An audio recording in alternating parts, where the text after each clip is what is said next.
السلام علیکم ورحمۃ اللہ وبرکاتہ۔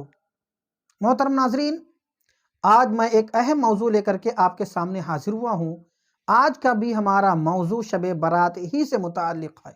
آج جو میں کہنا چاہتا ہوں وہ یہ ہے کہ شب برات یعنی شعبان کی 15ویں رات میں جو آدمی بیر کے پتے پکے ہوئے پانی سے غسل کرتا ہے تو انشاءاللہ سال بھر تک وہ جادو کے اثر سے محفوظ رہے گا۔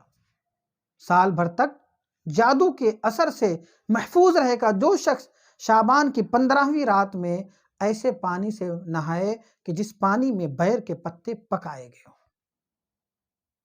اب ایک بات اور عرض کرنا چاہتا ہوں، اس موقع پر خاص نفل 6 رکعت نماز دو کر کے نفل نماز اس طریقے سے پڑھی جائے گی کہ پہلی 2 رکعت نماز کی نفل کریں اور اس میں رب تعالیٰ کی بارگاہ میں دعا کریں، پروردگار عالم ان 2 رکعتوں کی برکت سے ہمیں لمبی زندگی خیر کے ساتھ عطا فرما۔ اب 2 رکعت نماز پڑھنے کے بعد پھر کیا کریں گے؟ 21 بار قل هو اللہ احد شریف یا 1 بار سورہ یاسین یا ہو سکے تو دونوں پڑھنے کے بعد دعائے نصف شعبان پڑھیں۔ اس کے بعد پھر 2 رکعت نماز نفل کی نیت باندھیں اور اس میں دعا کریں کہ پروردگار عالم ان 2 رکعتوں کی برکت سے تمام بلاؤں سے میری حفاظت فرما۔ اب 2 رکعت نماز مکمل کرنے کے بعد پھر 21 بار سورہ اخلاص، سورہ یاسین یا دونوں اور دعائے نصف شعبان پڑھیں۔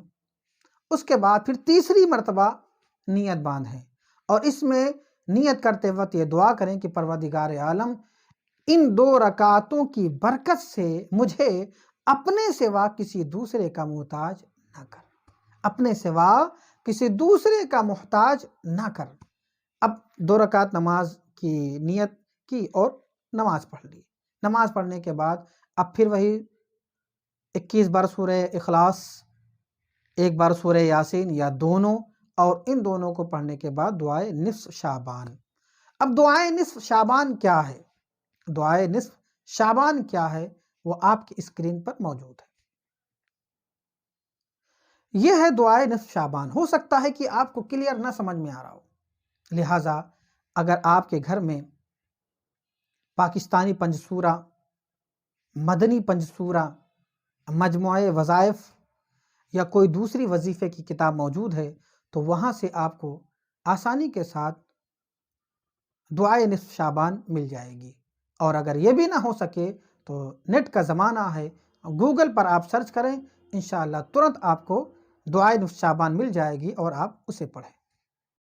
یاد رہے کہ یہ نماز شعبان کی 15 تاریخ کو نماز مغرب کے بعد اور عشاء سے پہلے پڑھی جائے گی۔ السلام علیکم ورحمۃ اللہ وبرکاتہ۔